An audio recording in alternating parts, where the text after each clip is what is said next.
샬롬. 출애굽기 강의 120번째 우리 찬양으로 시작하겠습니다. 주의 인자는 끝이 없고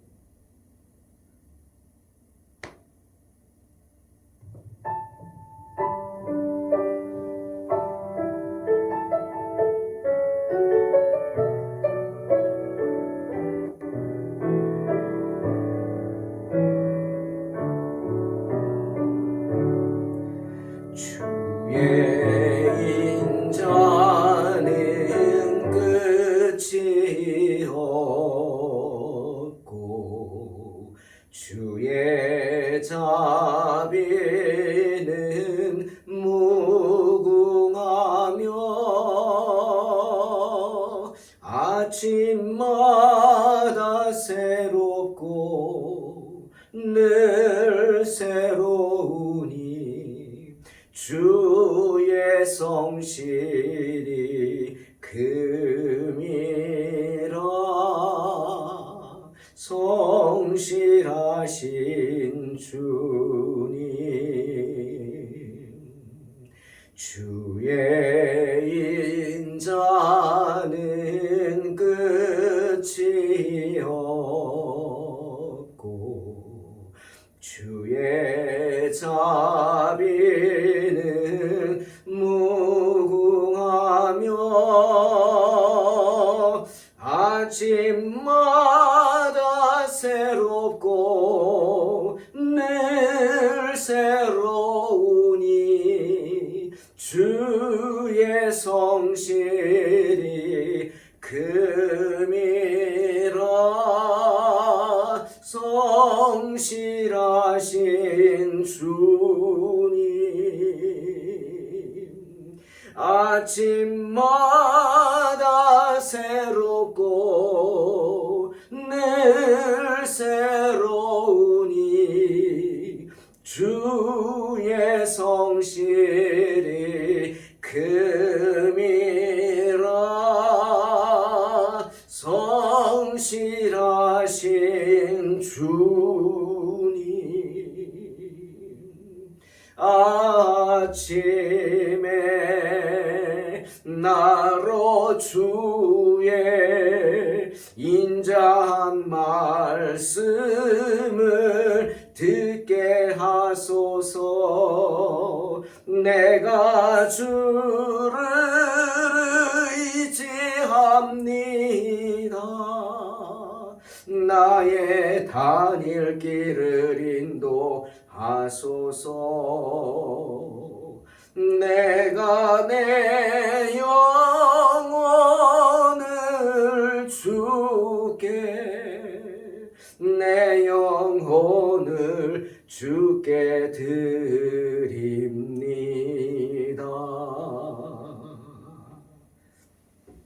아멘. 얘도 낡았는지 말을 안 듣네요. 출애굽기 120번째 출애굽기 34장 1절로 4절 봉독합니다. 여호와께서 모세에게 이르시되 너는 돌판 둘을 처음 것과 같이 다듬어 만들라.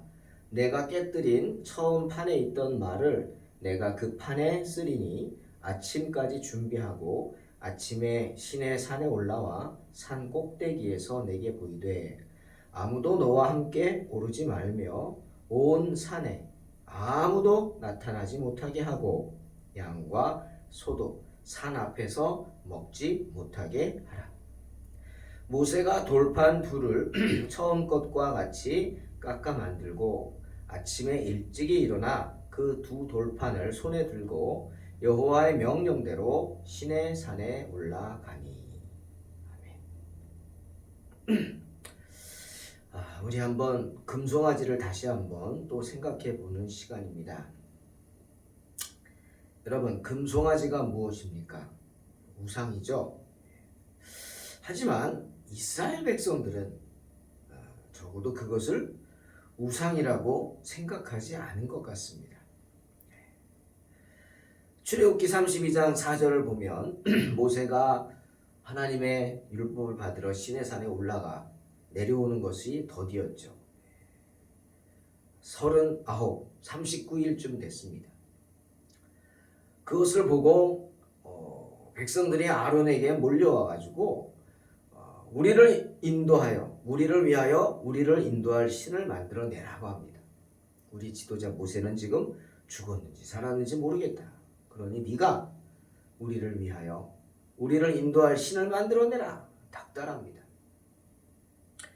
모세가 늦게 내려온다고 불안했던 거죠. 수많은 어려운 일들이 있었죠. 하지만 그때마다 하나님이 그들을 구해주셨는데 그것은 생각하지 않고 앞으로 남은 어려움, 즉 미래에 대한 두려움이죠, 여러분. 누구나 사람이라면 미래에 대한 두려움을 가지고 있습니다. 당연합니다. 그렇죠? 미래가 어떻게 될지 모르잖아요. 우리가 그러죠. 한치 앞을 알지 못한다. 한치 앞을 알지 못하죠. 그게 우리 인생입니다. 때문에 그 미래, 우리가 알지 못하는 인생, 그 앞에 미래에 대한 두려움 누구나 있습니다. 하지만 이스라엘 백성들의 문제는 뭐였냐면 그 미래를 제시해 주시고 그들의 미래를 인도하여 주시는 하나님이 그들과 함께 한다는 거였어요. 지금 하나님이 그들을 떠난 거 아닙니다. 그들이 어려움이 있을 때마다 하나님은 함께 하셨어요. 단지 그들이 하나님을 볼 수 없다는 겁니다. 여러분이 본다는 것은 정말 중요한 겁니다.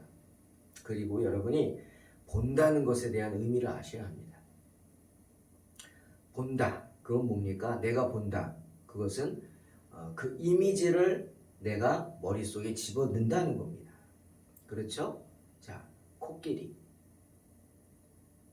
이름을 말했어요. 생각나시죠? 뭐가? 이미지가 생각납니다.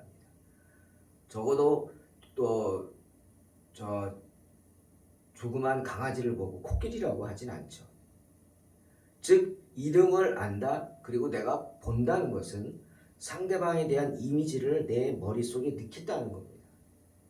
여러분, 이것은 하나님에 대해서 이런 마음을 품으면 그 순간 교만이 됩니다. 왜? 하나님은 우리와 다른 분이죠. 그죠? 하나님은 창조자예요. 우리는 피조물이고, 솔로몬 말처럼 기억하라고. 하나님은 하늘에 계시고 우리는 땅에 있다. 그러니 하나님을 우리 머릿속에 집어넣으려고 하는 것 자체가 교만이요, 죄죠. 그래서 하나님께서 하나님의 모습을 보여달라고 하는 사람들에게 너희가 나를 볼 수 없다 얘기하시고, 이름을 묻는 모세에게도 나는 이름이 없다. 네가 알 수 있는 이름이 아니다 이거죠. 나는 스스로 있는 자다 라고 하신 겁니다. 그런데 오늘 이스라엘 백성들은 어떻게?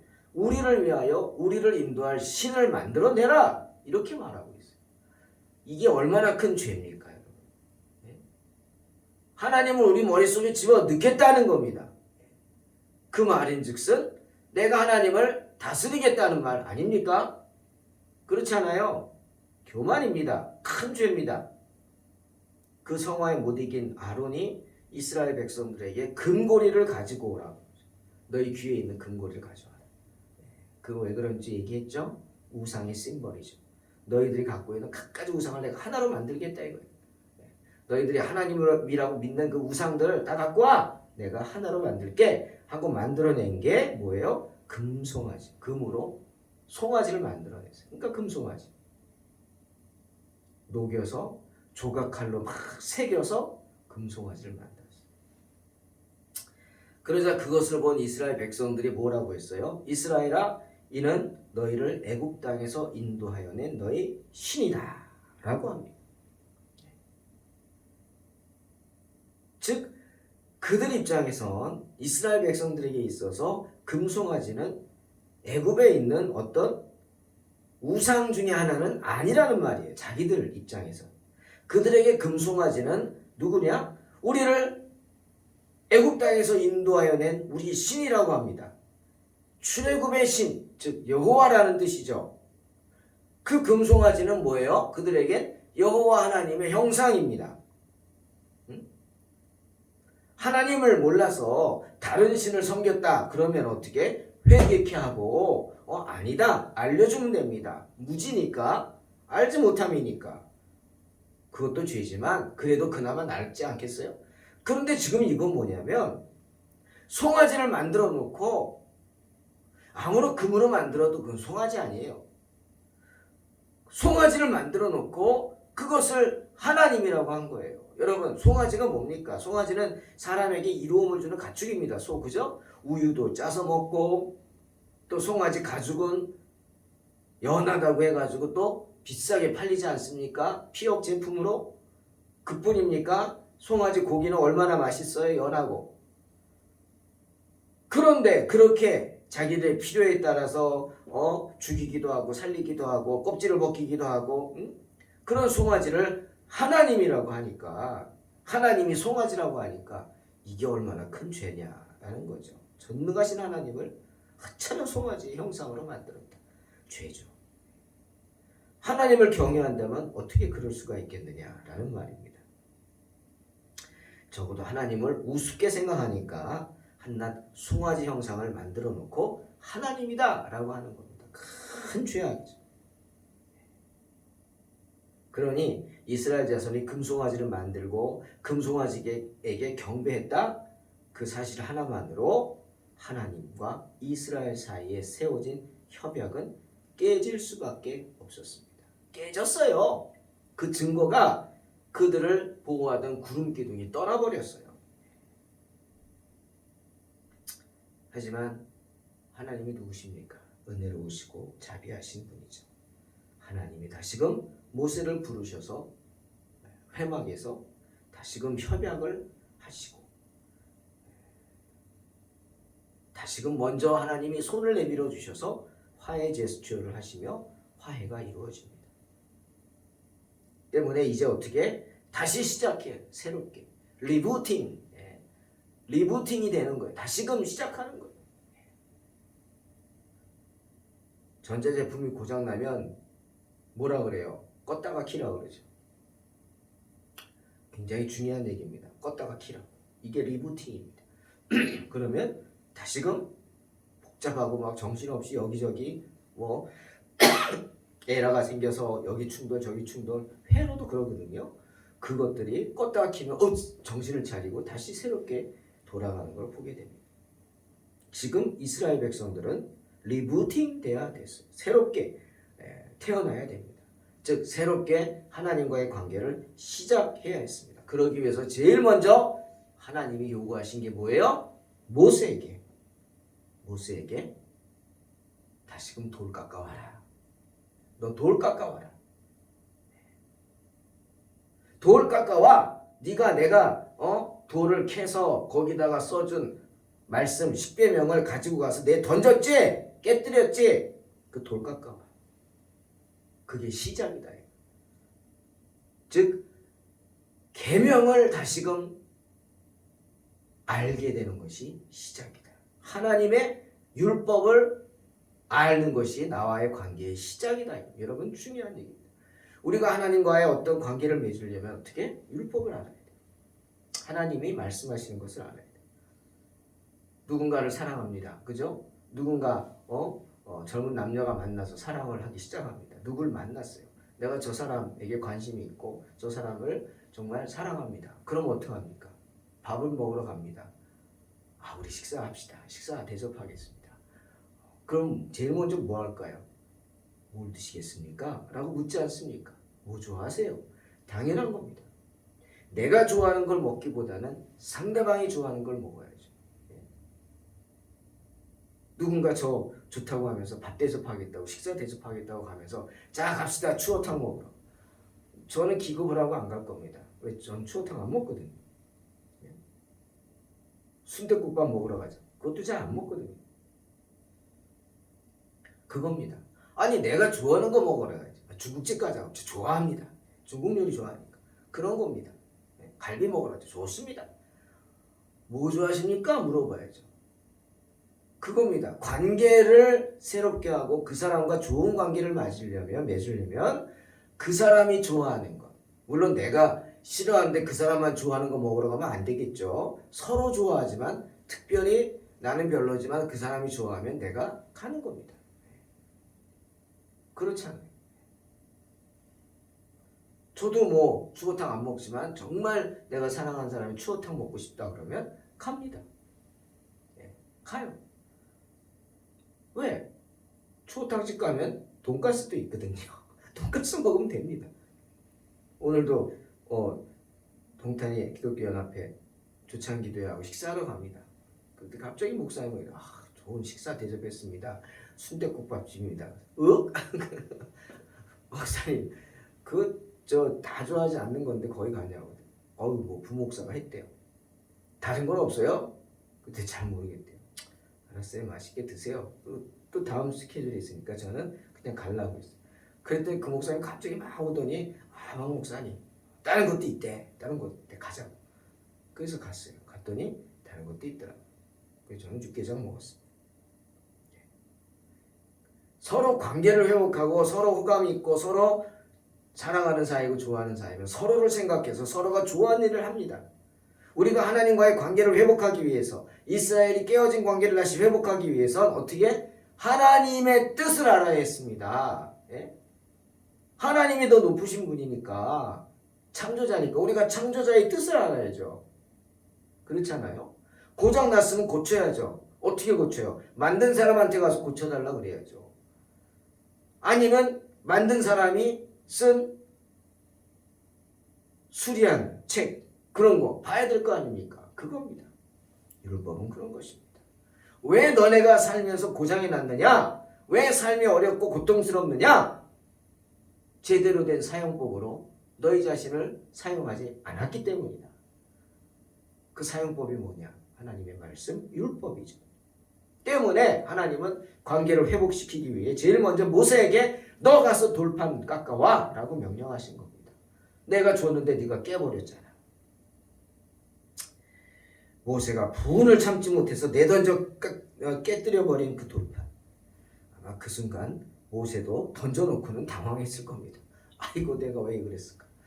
내려놓고 딴 돌 던질 걸. 아마 이러지 않았을까요? 정말 후회했을 겁니다. 사랑하는 성도 여러분, 하나님은요 이때만이 아니라 이전에도 하나님의 율법을 기록하셔서 우리에게 주셨습니다. 근데 그게 돌판이 아니라 어디다? 마음판이다. 신비에, 성경이죠. 신비에 새겼다. 신비가 뭐예요? 마음판이죠. 자, 아담과 하와도 율법을 받았죠. 하나님은 아담과 하와의 마음판에 율법을 새겼어요. 창세기 3장 3절 뭐라 그랬어요? 다 너희 마음대로 해. 하지만 하나만 하지 마. 동산 중앙에 있는 나무 열매는 먹지 말고 만지지도 말라고. 너희가 죽을까 한다고. 하와가 고백합니다. 하나님의 말씀에 너희는 먹지도 말고 만지지도 말라. 너희가 죽을까 하노라 했다. 이게 뭡니까? 즉 하나님의 이 말씀 순종하라는 거예요. 순종하라. 이게 바로 하나님이 아담과 하와의 마음판에 새겨놓으신 율법이죠. 순종하라. 말씀에 순종. 예? 근데 아담과 하와가 그 말씀에 순종하지 않고 어떻게? 불순종하죠. 선악과를 따먹은 거. 죄죠. 그 죄로 인해서 마음판이 완전히 산산조각 나버린 거예요. 그래서 이제는 어떻게? 마음판에 새겨서는 안 되고 돌판에 기록되어져야 했습니다. 그리고 그 돌판이 오늘 우리에게 뭐로? 성경으로 쓰여져 보존되어만 했다는 것이죠. 이제 하나님은 그 기록을 위해서 모세를 사용하신 거 아닙니까? 하나님께서 직접 만들어주신 돌판을 내어던져 깨버린 모세. 자신의 죄를 회개하는 마음으로 다시금 하나님의 말씀 십계명을 기록한 새로운 돌판을 직접 돌을 떼내고 깎아서 만들어야 했습니다. 정으로 하나하나 찧어가면서 모세가 얼마나 회개하고 후회하고 자신의 잘못을 뉘우쳤겠습니까? 사랑하는 성도 여러분, 성경 마찬가지입니다. 오늘 모세를 사용하시듯이 하나님은 성경을 인간을 사용하셔서 기록하셨습니다. 물론 성경을 기록한 인간이 그저 펜과 같은 도구는 아닙니다. 오해는 하지 마십시오. 그것은 마치 이것과 같아요. 사람이 로봇입니까? 아니죠. 시키는 대로만 하는 로봇가 아닙니다. 하나님은 사람에게 감정을 주셨고 이성을 주셨고 맡겨주셨습니다. 우리에게, 그리고 우리에게 묻습니다. 물으십니다. 판단하고 행동하라.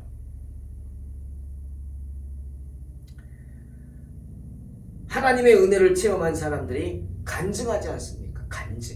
간증함으로 말씀을 전하죠. 어떻게 로봇가 간증합니까? 아니죠. 그러니 우리는 로봇이 아니죠. 마찬가지로 성경을 기록한 인간이 그저 펜과 같은 어떤 도구에 불과한 건 아닙니다. 하지만 그럼에도 불구하고 그분들은 다 하나님의 도구였다는 사실은 분명하다 이거죠. 도구에 불과하진 않지만 도구였다는 거예요. 그러니 그들에게 준 은혜가 마태가 다르고 마가가 다르고 누가가 다르고 요한이 다른 겁니다. 보는 관점이 다르고 느끼는 게 다르고 하지만 팩트는 같죠. 팩트는 같아요. 그래서 복음서가 많은 거죠.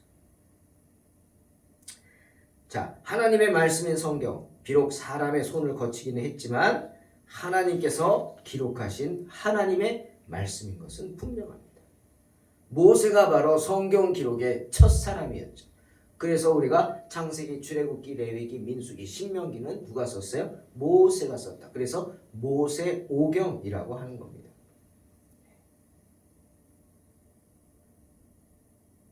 뿐만 아닙니다. 성경을 기록한 선지자들과 사도들은 비록 하나님의 은혜를 입어 사용되는 축복을 누리긴 했지만 그럼에도 불구하고 그들은 증거판들을 새기는 자들의 도구에 불과했다. 이거예요. 그죠? 그들도 도구예요. 기록자는 누구? 하나님이셨어요. 그 펜을 흔드시는 분은, 사용하시는 분은 하나님이시다. 이 사실을 잊지 말아야 합니다. 때문에 디모데후서 3장 16절에 모든 성경은 하나님의 감동으로 된 것으로 교훈과 책망과 바르게 함과 의로 교육하기에 유익하다고 하는 것입니다. 베드로도 말하죠. 베드로후서 1장 20, 21절 먼저 알 것은 성경의 모든 예언은 사사로이 풀 것이 아니니 예언은 언제든지 사람의 뜻으로 낸 것이 아니요 오직 성령의 감동하심을 받은 사람들이 하나님께 받아 말하는 것입니다. 말씀하십니다. 하나님은 이스라엘 백성들과 시작하기 위해 돌판을 새롭게 준비하라고 하셨고 거기에 율법을 기록하셨죠. 다시 한번 이 사실이 우리에게 주는 분명한 메시지를 생각해 봅시다. 첫째는 중재자가 있다는 거예요. 하나님과 우리 사이에는 모세가 있습니다. 모세가 중재했기 때문에, 모세가 중보 기도했기 때문에 우리는 하나님과 화평한 관계를 누릴 수 있게 된 것이죠. 모세와 같이 그리스도가 우리를 중재하십니다. 예수 그리스도의 상징을 말하는 거죠. 또한 두 번째, 우리가 비록 그리스도가 주신 화평과 화해의 복음 아래 있다 할지라도 십계명과 같은 그러한 이걸 도덕법이라고 합니다. 여러분, 이 도덕법은 계속해서 신앙인의 의무로서 남아 있어야 한다는 겁니다. 십계명이 교회 성도들만 알아야 하는 계명이 아닙니다. 그래서 도덕법이라고 하는 겁니다. 이 십계명을 들여다봅시다. 이 십계명은 사람이 이 세상에 살면서 사람들과의 관계 속에서 반드시 지켜야만 하는 도덕법입니다. 이유가 뭐냐? 그 내용이 있어요. 첫째, 너는 나 외에 다른 신들을 내게 두지 말라. 너를 위해 둘째, 새긴 우상을 만들지 말고 위로 하늘에 있는 것이나 아래로 땅에 있는 것이나 땅 아래 물속에 있는 것에 어떤 형성도 만들지 말며 그것들에게 절하지 말고 그것들을 섬기지 말라. 창조자를 알라는 겁니다. 하나님을 알아야죠. 피조물로. 그리고 세 번째는 너는 내 하나님 여호와의 이름을 망령되게 부르지 말라. 이스라엘 백성처럼 금송아지를 보고 하나님이라고 그런 망령된 짓 하지 말라. 근본이 흔들리는 죄입니다. 그리고 안식일을 기억하여 거룩하게 지키라. 주의를 지켜야 된다. 이 1계명, 2계명, 3계명, 4계명은 하나님에 대한 우리가 법칙입니다. 하나님을 섬기는 자가 반드시 해야 할 것. 주일 성수, 하나님의 이름을 망령되게 부르지 않고 영광 돌리고 우상을 만들지 말고 우상을 섬기지 말아야 한다. 그 다음에 5계명부터 10계명까지 봅니다. 5계명. 내 부모를 공경하라. 살인하지 말라. 간음하지 말라. 도둑질하지 말라. 내 이웃에 대하여 거짓 증거하지 말라. 내 이웃의 집을 탐내지 말라. 사회법이죠. 사람들과의 관계, 이게 깨지면, 관계가 깨지면 서로 죽일 수밖에 없는 관계가 된다. 무섭죠. 그러니 이 10계명은 과거의 유대인들에게만, 시내산에서 이스라엘 민족들에게만 준 계명이 아닙니다. 이 10계명은 오늘날에도 우리가 이 세상을 살아가기 위해서 반드시 지켜야만 할 세상의 도덕법이라는 사실을 명심하시기 바랍니다. 때문에 주님도 마태복음 5장 19절에서 그러므로 누구든지 이 계명 중에 지극히 작은 것 하나라도 버리고 또 그같이 사람을 가르치는 자는 천국에서 지극히 작다 일컬음을 받을 것이고 누구든지 이를 행하며 가르치는 자는 천국에서 크다 일컬음을 받으리라 말씀하시는 것입니다. 사랑하는 성도 여러분, 하나님과 화해하기를 원하십니까? 그렇다면 마음속에다가 이 하나님의 율법을 기록하시기 바랍니다. 죄 사함 받고 싶습니까? 하나님과 화해하고 싶으십니까? 그 가장 좋은 증거가 뭐냐? 바로 여러분의 마음속에다가 율법을 기록하는 것입니다.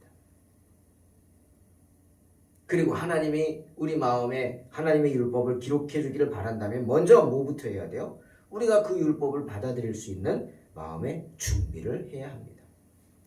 어떻게 준비합니까? 시편 19편 14절에서 다윗은 말합니다. 나의 반석이시여 나의 구속자이신 여호와여 내 입의 말과 마음의 묵상이 주님 앞에 연락되기를 원하나이다. 뭐죠? 묵상하는 겁니다. 묵상. 하나님의 말씀, 하나님의 계명을 묵상하는 겁니다. 4절에 보니 모세가 돌판 둘을 처음 것과 같이 깎아 만들고 아침에 일찍 일어나 그 두 돌판을 손에 들고 여호와의 명령대로 시내산에 올라갔다 말씀하십니다. 우리가 아침에 일찍 일어나 우리 자신을 하나님께 헌신하면서 말씀을 묵상하고 예배를 드리는 것은 다른 이가 아닌 나를 위한 것이고 내 영혼을 위하는 것입니다. 매우 유익한 일이죠. 때문에 시편 143편 8절에서 다윗이 고백합니다. 아침에 나로 하여금 주의 인자한 말씀을 듣게 하소서. 내가 주를 의뢰함이니이다. 내가 다닐 길을 알게 하소서. 내가 내 영혼을 주께 드림이니이다. 라고 기도하는 것입니다. 아침을 사랑하는 사람, 그 아침에 인자하신 주님의 말씀을 듣기 위해 하나님의 말씀 앞으로 나아가는 사람, 그 영혼을 하나님께 드림으로 그 길의 인도함을 받는 사람인 줄로 믿습니다. 언제나 이런 은혜가 충만하시기를 주님의 이름으로 축원합니다. 기도하겠습니다. 하나님 감사합니다.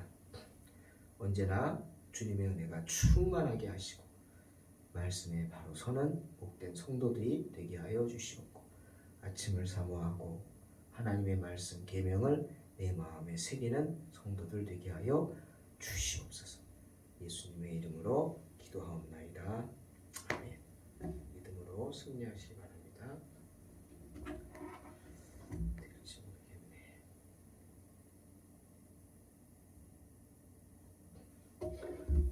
찬양 하나 하겠습니다. 아침에 나로 주의 인자한 말씀을 듣게 하소서. 내가 주를 의지합니다. 나의 다닐 길을 인도하소서. 내가 내 영혼을 주께 내 영혼을 주께